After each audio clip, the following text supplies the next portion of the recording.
Nwabisa, can I ask you to jump on with me, please?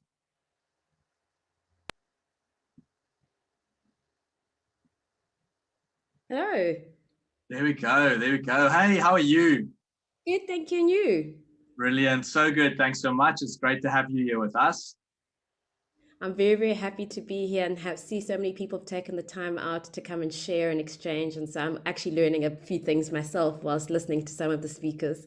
Oh, that's grand, man. Thanks so much for being here with us, guys. We're very privileged to have Nwabisa here with us today. She's the head of partnerships at Branson Center for Entrepreneurship in South Africa, which is an incredible. Really excited about the conversation here with her today. And we're going to be focusing on like building an ecosystem around your company. So it's a concept that Mike Scott had an interview with Vern Harnish, who wrote Scaling Up a little while ago. You guys have to go look for his podcast on that. And one of his core things he was talking about was like, how do you create an ecosystem or like a plan around your company? People who are involved in the journey, who are passionate about it, who contribute to it by referring, by becoming clients, by becoming staff, etc. So those are kind of the things I want to talk to Nwabisa about, because I think she's one of the forerunners on this topic. But before we jump into that, Nwabisa, would you mind just telling us a little bit about Branson Center and the work you do in South Africa? Absolutely. So the Branson Center of Entrepreneurship exists to change business for good. We really do believe that entrepreneurs have an incredible role to play in terms of driving innovation and at the same time solving for global challenges that affect us on a daily basis.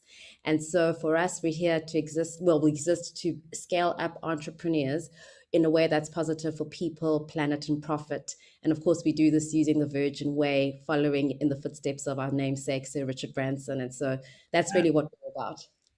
Great. That's wow. That's pitch perfect. You must have practiced that. That's gorgeous. Thanks for sharing that. So I'm going to pose this big question to you. Like, how do you go about building an ecosystem around your company? If you're a scale-up founder, you want to create an ecosystem of like-minded people around the business. Like, how would you approach that? So I think for me, first of all, it's saying that it's both an art and a little bit of a science. And so it's understanding that there's no formula, but at the same time, there are a couple of fundamentals that you can actually try and get into place and follow those brilliant basics. And hopefully you start to see an ecosystem growing around your business. And so for us, both as a Branson Center and even from my personal point of view, it always starts with purpose. If you're able as a business to articulate your purpose, embed your purpose in your business and see how your purpose plays out, in terms of your finances, your partnerships, your brand, suddenly that's easier for people to actually understand, hook into, and buy into that. It also then means that you've got a very clear sense of accountability that you've actually, articulated for your ecosystem, which is able to then either hold you to account or then understand when you make mistakes in your business because you start talking about, aligning yourself to your purpose.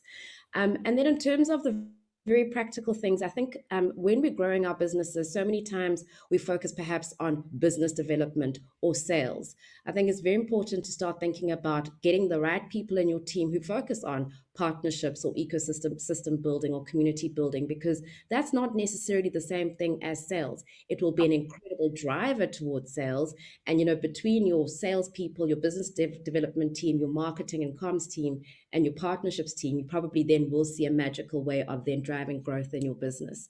And so from a partnerships point of view, which for me, the word I like to use instead of ecosystem sounds a bit scientific. From a partnerships point of view, it speaks about this idea that it's a two-way conversation. So you're actually talking about collaboration, co-creation, co-curation, and on some level, co-curiosity. So you actually are looking to your own ecosystem, asking the questions and also receiving feedback from your community, which then allows for your ecosystem to really be more plugged into what you're about and sometimes bring opportunities to you as you grow your business.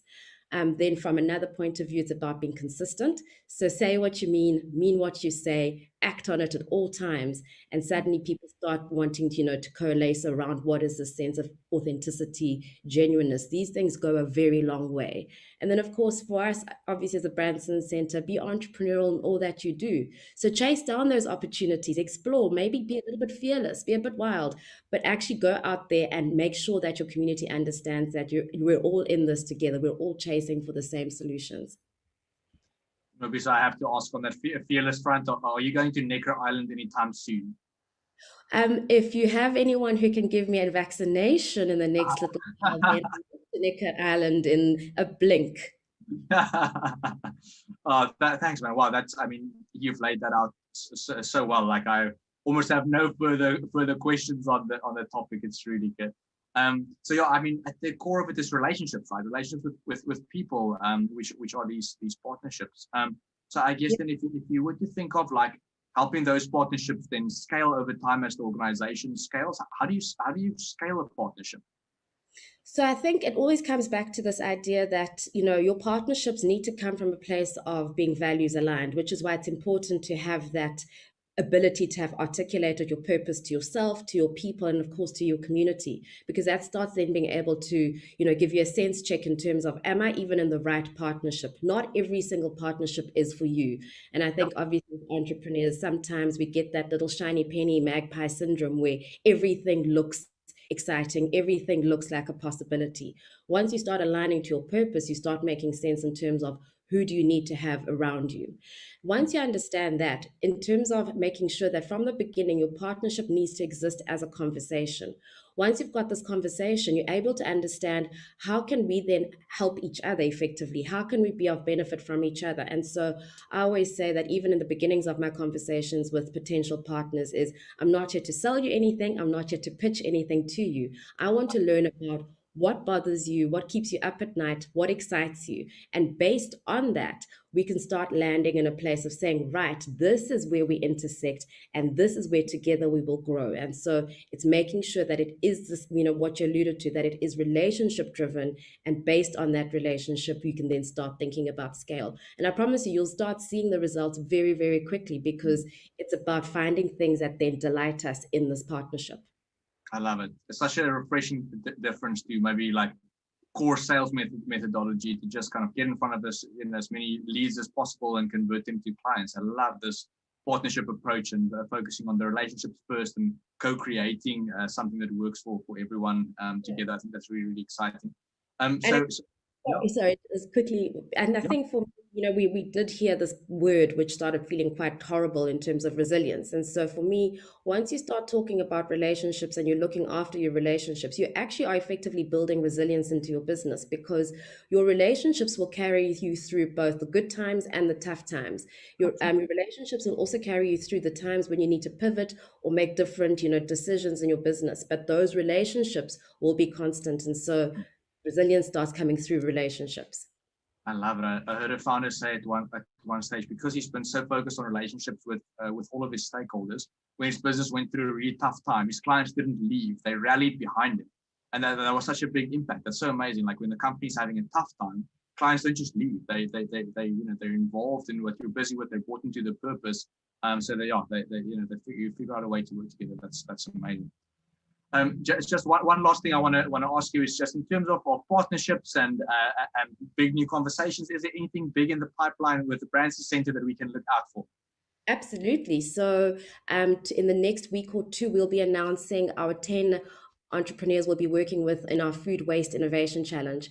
So the Brands and Centers, as I said, we really are focused on solving for challenges that speak to people, planet, and profit. And so zero waste, the circular economy are both, big challenges, and at the same time, massive opportunity lying there in terms of innovation, but also finding solutions.